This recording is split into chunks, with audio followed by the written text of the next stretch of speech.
မျိုးသားသူ့နာမှာပဲတိုက်သူနဲ့မသိရင်ထိုးတယ် ဟုတ်လား ရိုက်တယ်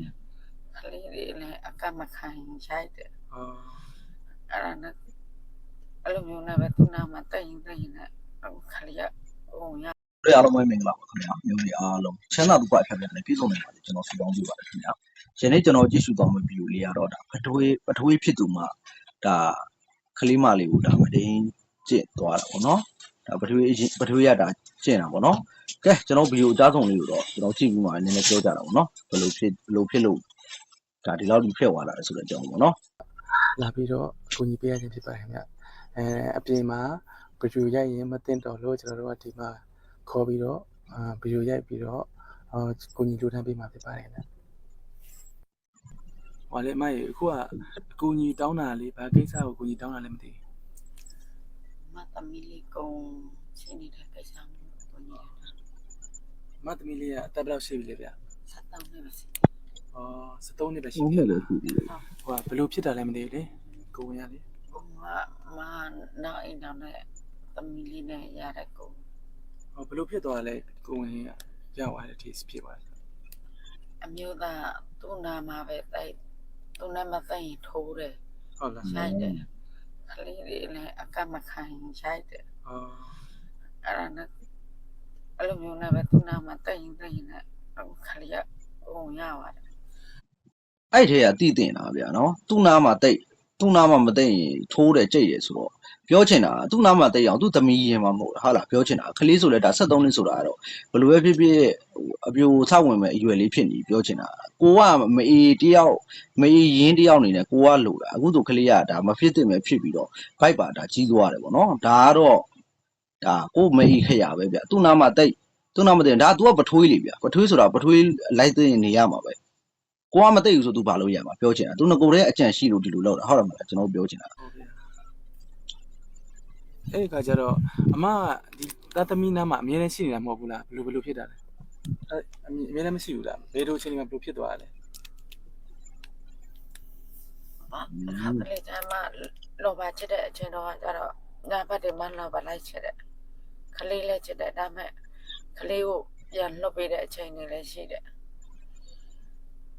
ကလို့အချိန်ဒီမျိုးမှပြခလေးကတွေ့မပေါ်ဘူးပြောတော့လေစိတ်ထဲမှာတွေ့အောင်နဲ့ပဲထင်ပြီးတော့ဒီတိုင်းထားလိုက်တာ အော်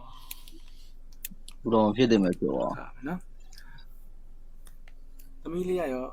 ဘယ်လိုဖြစ်တာလဲသိတယ်ဘယ်လိုကနေစပြီးတော့ဖြစ်သွားတယ်တော့သိလားဘယ်လိုအချိန်မှာအဲ့ဒီပထွေးရနေ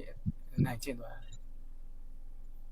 သမီးတို့ရဲ့အဲ့လောဘချမ်းမှာပေါ့နော် ဟုတ် သမီးတို့အဲ့လောဘချစ်တော့အဲ့နဲ့သူသမီးတို့တွေတောင်းအိတ်တယ်သမီးကမပေးအဲ့တော့အဲ့ဒါသူအမေတတ်မယ်လို့ပြောတော့ ချက် သမီးကလည်းအမေတတ်မယ်ဆိုတာနဲ့သမီးလည်းပေးတယ် ဟုတ်ပြောရမယ်ဆိုအမေမရှိတဲ့ချိန်မှာ ဟုတ်ကဲ့ သမီးကိုဟိုပါပေါ့သူနဲ့ပေးခိုင်းတဲ့ကကြတော့ဒီလိုပေးမေဆိုနေတော့မေကိုငါတတ်မယ်ဆိုပြီးတော့အဲ့လိုမျိုးနေထိုင်လာတာဘယ်လောက်ကြာပါလဲသမီး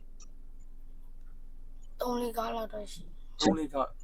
တော့နေခဲ့တယ်ပေါ့အဲ့ဒါဘယ်လောက်ဘယ်နှလကြာပြီလဲဦးပြောတာခမကြီးပထမဆုံးအချိန်ရဆိုဘယ်နှလကြာပါပြီလဲအဲ့လိုမျိုးနိုင်ကျင်တာ 3-4 လလောက် ဟော3လ4လကျော်ပဲရှိသေးရလားဟောပြောမဆိုအဲ့လိုကမူးလဲမူးနေရအဲ့လိုလား မမူ မမူးပဲနဲ့အဲ့လိုတက်လောက်တာနော်အဲ့ဒီပထွေးတက်ကြဘယ်လောက်ရှိပြီတော့ခမကြီး 20နဲ့89လောက်ရှိ ဩ ပထွေးရတော့29လောက်တော့ရှိပြီနော်ဟိုကအမရောဟိုပါပေါ့အခုဒီကိစ္စကိုဘယ်လိုဆောင်ရွက်ချင်တာလဲ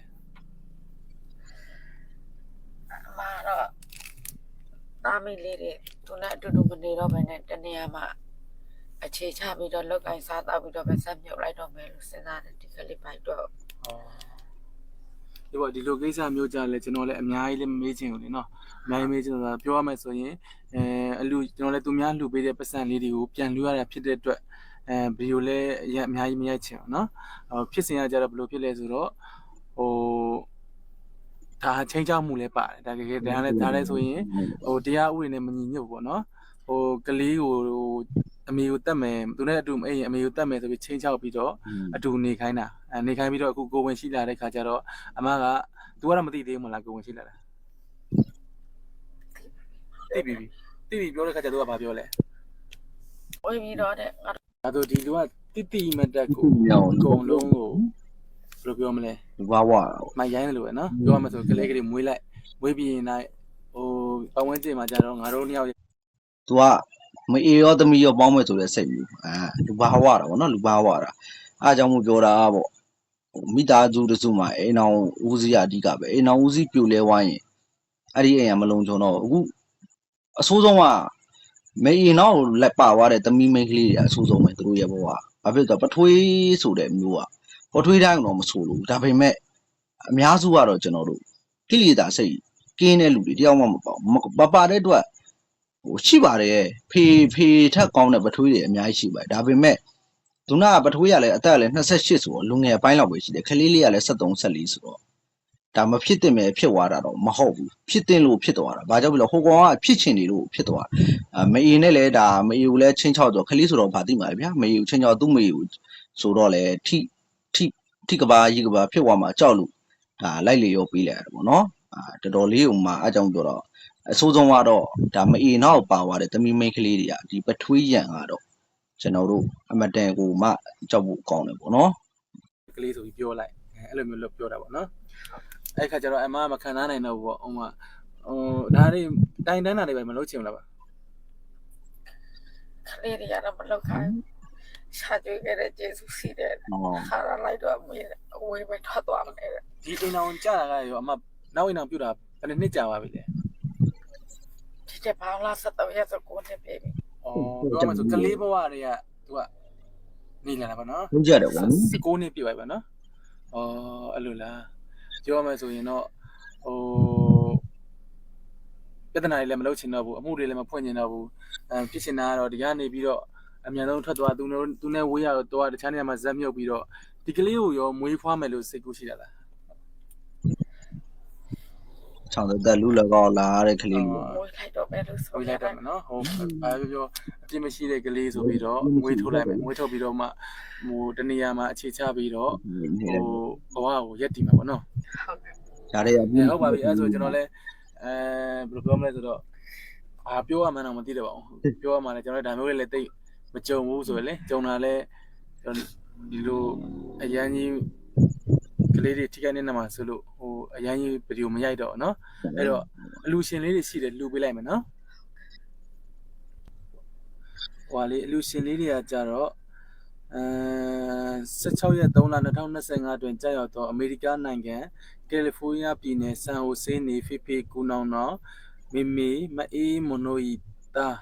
ဖီလီရဲ့3နှစ်ပြည့်မွေးနေ့အမှတ်တရလူဆိုပြီးတော့အမားတို့